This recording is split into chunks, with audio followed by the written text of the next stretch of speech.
नर्मदा नदी के तट पर सेमल का बहुत बड़ा वृक्ष था। बहुत से पक्षी उस वृक्ष पर घोंसला बनाकर सुख से रहते थे।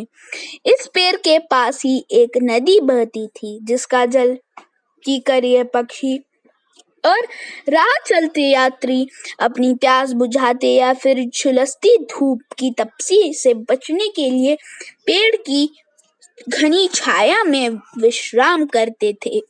एक दिन अचानक ही बंदरों का एक झुंड वहां आ पहुंचा। इससे पहले कि वे बंदर वहां से जाते, एकाएक ही मूसलाधार वर्षा होने लगी। वर्षा से बचने के लिए उस वृक्ष पर रहने वाले सारे पक्षी अपने अपने घोंसले में जाकर दुबक गए। बंदर भी वर्षा के कारण उसी वृक्ष पर दुबक कर बैठ गए। ऐसी वर्षा में कहीं जाना तो संभव था ही नहीं। देखते ही देखते ठंड के कारण बंदर बुरी तरह ठिठुरने लगे। जब पक्षियों के राजा ने उन बंदरों की यह हालत देखी तो उन्हें उन पर बड़ी दया आई, किंतु समर्थ बंदरों को देखकर उसे क्रोध भी आया कि ईश्वर ने बंदरों को अच्छे खासे 2 हाथ दिए हैं, फिर भी यह मूर्ख इधर उधर इठलाते फिरते हैं और उत्पात करते रहते हैं। क्यों नहीं यह अपने रहने के लिए घर बना लेते। यही सब सोचकर वह उनसे बोला, हे वानर भाइयों, आप लोग चतुर व होशियार हैं। मेरी समझ में अभी तक बात नहीं आई कि आप अभी तक अपना घर क्यों नहीं बना सके। आपके सामने तो हम कुछ भी नहीं है, परंतु फिर भी अपने अपने घरों में बैठे हैं। वास्तव में सत्य बहुत ही कड़वा होता है। यही हाल उन बंदरों का था। उन्हें सच्ची बात बहुत बुरी लगी। असल में उस पक्षीराज की बात सत्य ही थी। बंदरों की जाति बहुत होशियार और चुस्त मानी जाती है।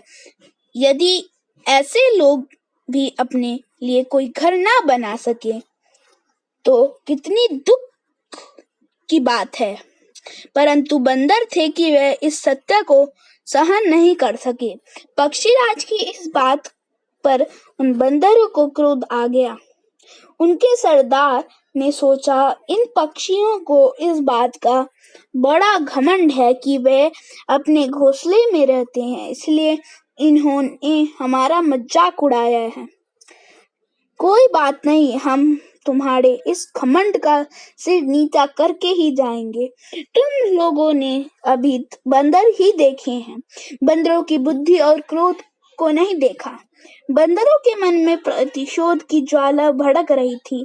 जैसे तैसे वर्षा रुकी तो उसी के साथ ही सारे बंदर अपने सरदार के इशारे पर हरकत में आ गए और क्रोध से भरे बंदरों ने पक्षियों के घोंसले को उजाड़ना शुरू कर दिया।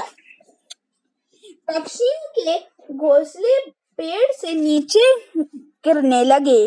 अब पक्षीराज को पश्चाताप हो रहा था कि उसने मूर्ख प्राणियों को उपदेश देने की भूल क्यों की।